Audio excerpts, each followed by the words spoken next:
If you need help figuring out how to make a homeschool schedule, today's video is for you. I'm going to walk you through the step-by-step process that I go through when deciding how to schedule all of our curriculum, our independent studies, read alouds, all of the things that encompass our homeschool. So stick around.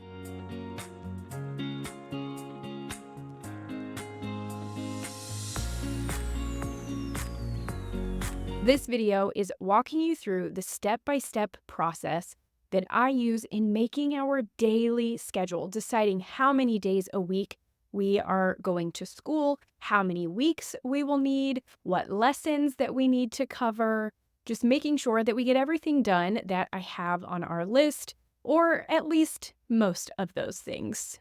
This is not going to be a video on me telling you what months you need to schedule. This is not going to be a video on telling you how to decide when you start school, when to end school, how long to school, none of that stuff. We'll actually save that for another video. This is more of those day-to-day schedules. And just a little heads up, we actually are in the second half of our school year. However, this process you can use at any point during your school planning. So you may hear me refer to how many lessons you have left. Maybe it's not that you're planning for the end of your school year. Maybe you're just planning for the beginning, or maybe just the first month.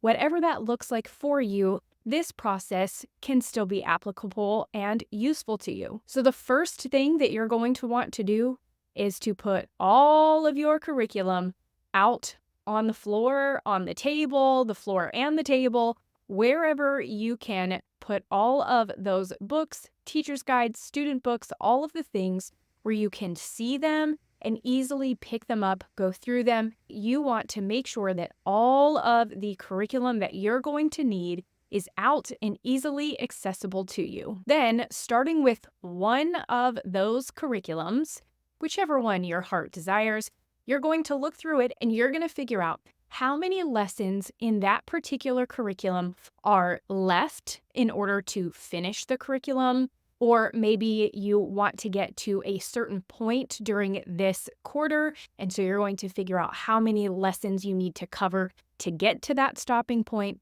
Whatever that looks like for you, figure out the actual number of lessons and write it down. This next step is where your math skills will come in handy.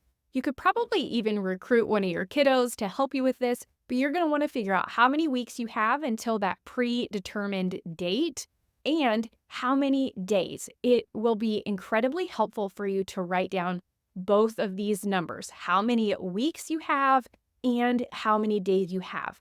Also, write those down on your piece of paper. You can also use this step to help you determine how many days a week you want to do school. So for us, the first half of the year worked really well doing a 4-day school schedule. So I started with that, knowing that that worked well last time, and it actually worked out that it's going to work really well for us this half also. So we have 17 weeks of school left at 4 days a week, leaves us 68 school days. So I write all of those numbers down. 17 weeks times 4 days a week equals 68 school days, because some curriculums you may only do weekly, some curriculums you may do daily. So both of those numbers are going to be useful to you when it comes to figuring out what curriculums you're going to do on what days and how many of those days per week you're going to be using the curriculum. And that's going to be your next step.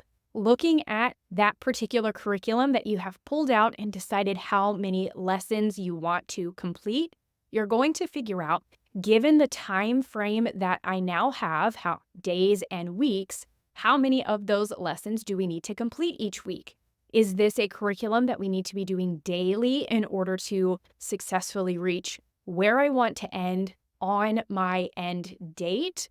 Or is this something we need to do weekly? Maybe it's twice a week, but this is going to give you an idea of what that actually is going to look like. So when you go to build your weekly schedule, you know that math needs to be done daily, but your unit study really only needs to be done once a week. you're going to do that for all of your curriculums. A perfect example of this is our All About Spelling curriculum. We only have 12 lessons left before we actually complete that curriculum. But as I had mentioned, we have 17 weeks of school left. So what does that mean? That means we get to finish early, or it gives us just a little bit of leeway if a lesson takes a little bit longer, or maybe we didn't get to it a specific week. That does open us up to have a little bit of freedom when it comes to our spelling curriculum.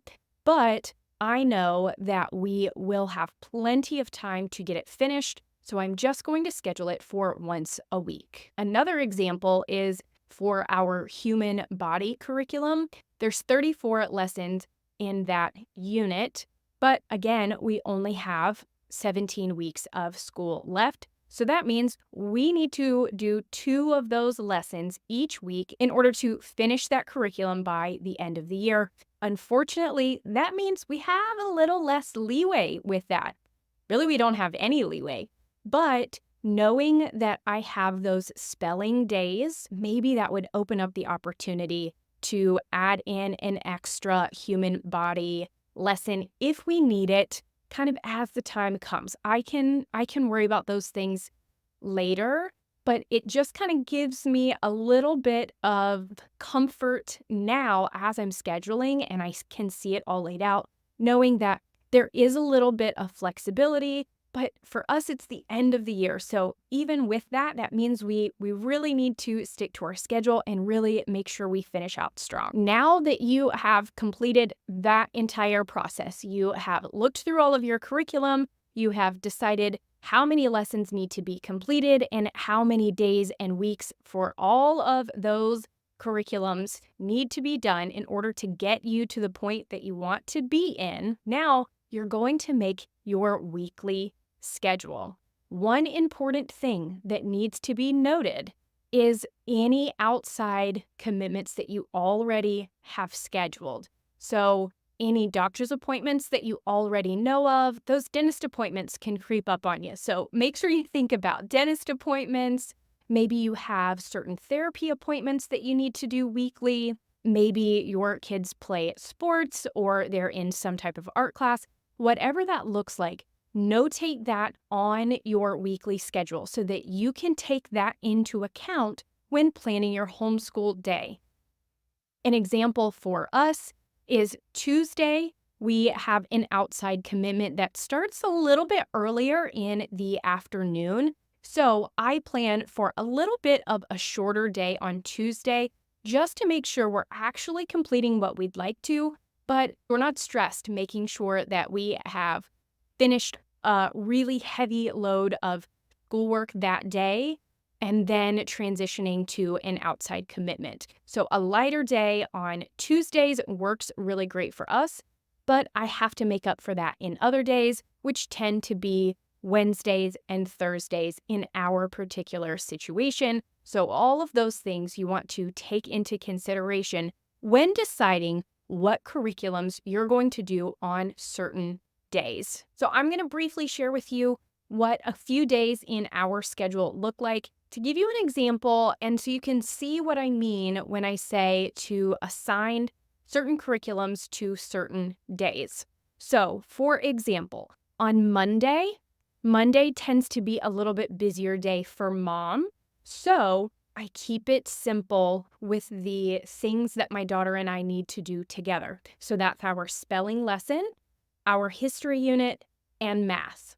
And that's the only thing that we complete on Monday, and that's very doable for us given the schedule that happened in our house on Monday. And then I do have a few independent things down here listed for my daughter as well. That's Bible, reading, and night zookeeper. And that's all that we do on Mondays. Then on Tuesdays is God's Design for Life, so that's our human body unit, and math, and then a read aloud. So again, keeping it light and simple on Tuesdays because I know the afternoons can get a little bit crazy with the outside commitments that we have. And so I just continued to do that throughout the rest of the week, kind of doing a plug and play system based off of what we need to complete, how many lessons there are, and what our actual daily schedule looks like. Also, leaving Fridays open as either a catch up day or a free day really, really helps because when that dentist appointment does sneak up on you, you know that while you may be taking your free day on Wednesday, that's okay because you can just shift Wednesday to Friday, or you can kind of move it down. And now Wednesday and Thursdays, school days are actually now Thursday and Friday. So just having that free floating day each week is really, really helpful for us. And then the last thing that I do is notate all of this in the year overview on my planner. I have different erasable highlighters. I will link them down in the description because they are seriously my favorite. But I have different colored highlighters that I use to notate certain curriculums and different commitments that we have. And so I just notate all of that, and it gives me an overview of what the year will actually look like, and making sure that I haven't overestimated or underestimated any of those numbers that I have planned. I would love to know how you guys make your schedules for the years, so leave that down in the comments below. If you try my method, let me know how it works out for you. But that is it for today. Thank you guys so much for watching, and I will talk to you soon.